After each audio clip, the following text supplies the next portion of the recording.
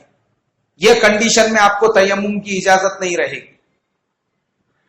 لیکن اگر کوئی بیمار ہے، ایسا بیمار ہے ڈاکٹر نے کہا ہے کہ دیکھو تم نے ٹھنڈے پانی کو یا پانی کو ہاتھ نہیں لگانا، اگر تم نے پانی کو، جیسے ٹائیفائڈ کا مریض ہوتا ہے، ملیریا کا پیشنٹ ہوتا ہے، اس کو سردی لگتی ہے، ایسی کنڈیشن میں اگر وہ پانی کا استعمال کرے گا تو وہ پانی اس کے لیے جان لیوا ثابت ہوگا. شریعت نے کہا ظلم نہیں کیا جائے گا. اب آپ تیمم کر سکتے ہیں. اللہ نے آپ کو تیمم کی اجازت دے دی. تیمم آپ کیسے کریں گے؟ تیمم کریں گے آپ مٹی یا مٹی کے جنس سے جو چیز ہے، جیسے پتھر، جیسے ریتی، جیسے اینٹ، جیسے بالو، ان تمام چیزوں سے آپ تیمم کر سکتے ہیں. یہ دیوار ہے، کائی کی ہے اس سے بھی آپ تیمم کر سکتے ہیں. یہ ماربل ہے، یہ کہاں سے نکلتا ہے؟ زمین کے اندر سے، اس پہ بھی آپ کیا کر سکتے ہیں بھائی؟ تیمم کر سکتے ہیں. جائز ہے آپ کے لیے. تیمم آپ نہیں کر سکتے تو آپ میٹل کے اوپر، میٹل کسے کہیں گے؟ لوہا، لوکھنڈ، سونا، چاندی، تانبا، پیتل، یہ تمام چیزیں کیا ہے؟ میٹل ہے. اس پہ تیمم ہوگا کیا؟ لکڑی پہ آپ تیمم نہیں کر سکتے. جیسے آپ کے گھر میں فرنیچر ہے، الماری وغیرہ، اس سے تیمم نہیں کر سکتے. مٹی یا مٹی کے جنس سے جو بھی چیز ہوگی اس سے آپ کا تیمم کرنا جائز ہے. یہ ماربل سے بھی آپ تیمم کر سکتے کیونکہ وہ بھی پتھر کی ایک قسم ہے. اب تیمم کا طریقہ کیسا ہے وہ بھی سیکھ لو. تیمم میں سب سے پہلے نیت کرنا ضروری ہے. کیا کرنا ضروری ہے بھائی؟ ہاں، کہ میں تیمم کرتا ہوں پاک ہونے کے لیے. کائے کے لیے بھائی؟ پاک ہونے کے لیے. اب آپ اپنے دونوں ہاتھوں کو اس طریقے سے مٹی کے اوپر یا پھر ایسے کسی مٹی کے جنس کی چیز پہ ایسا ماریں گے، اور آپ نے اپنے دونوں ہاتھوں کو اس طریقے سے مار دیا. اب اس کے بعد آپ اپنے پورے چہرے پہ اس کو پھیریں گے پوری طریقے سے. جیسے پورے چہرے کا دھونا فرض ہے، ویسی پورے چہرے پہ اپنے ہاتھ کو لے کر جائیں. ایک مرتبہ فرض ہے اور 3 مرتبہ سنت ہے. اس کے بعد دوسری مرتبہ واپس سے ہاتھ ماریں گے اور آپ کو اپنے ہاتھ کو اس طریقے سے رکھنا ہے. دیکھو یہ میرا ہاتھ، یہ ایسا اس طریقے سے کونیوں تک لے جانا ہے. اس کے بعد اس کو الٹا کر دینا ہے، پھر یہ ہاتھ کو باندھ کے اس طریقے سے لینا ہے. بس تیمم میں یہ 2 کام کرنا ہے. اس میں سر کا مسا، پیر دھونا نہیں ہے. خالی آپ کو اس طریقے سے ہاتھ مٹی پہ مار کے چہرے پہ پھیرنا ہے اور ہاتھ کو اس طریقے سے کیا کرنا ہے بھائی؟ لینا ہے. تو آپ کا تیمم مکمل ہو گیا. جیسے وضو آپ کا ہوتا ہے یا غسل ہوتا ہے، دیکھو تیمم دونوں کے لیے جائز ہے، وضو کے لیے بھی اور غسل کے لیے بھی. کسی کو غسل فرض ہو گیا اور وہ بیمار ہے، ٹھنڈے پانی سے نہا نہیں سکتا، جان جانے کا خطرہ ہے، تو وہ آدمی بھی تیمم کر کے کیا حاصل کر سکتا ہے؟ پاکی حاصل کر سکتا ہے. یہ تمام مسائل ہم تمام کو معلوم ہونا چاہیے، کیونکہ سفر میں یا بیماری میں یہ ایسے موقعوں پر یہ چیزیں کام آتی ہیں. ورنہ انسان بعض اوقات اپنے آپ کو بہت تقوی والا سمجھتا، اور یہ واقعہ میرے ساتھ ہو چکا ہے. ایک صاحب کو میں نے مسئلہ بتایا، میں ان کی عیادت کے لیے گیا، ان کو ٹائیفائڈ ہو چکا تھا.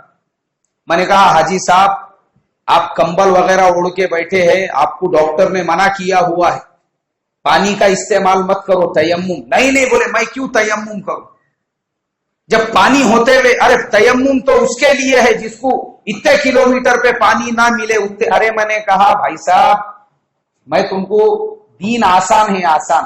نہیں بولے جب کر سکتے تو نقصان کیا ہے؟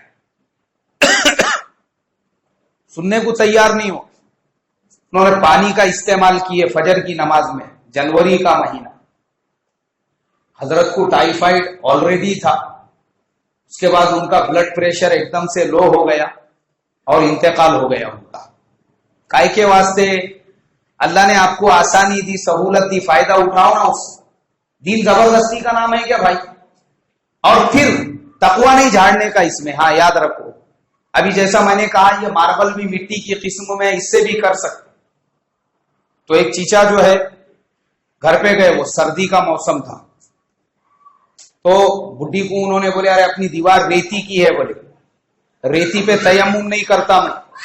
بڈھی نے بولی مولانا نے بولے تھے کہ ریتی بھی مٹی کی ایک قسم ہے، اس سے بھی تیمم کرے تو چلتا. نہیں میں نہیں کرتا، بولے میں ریتی کو مٹی مانتا نہیں.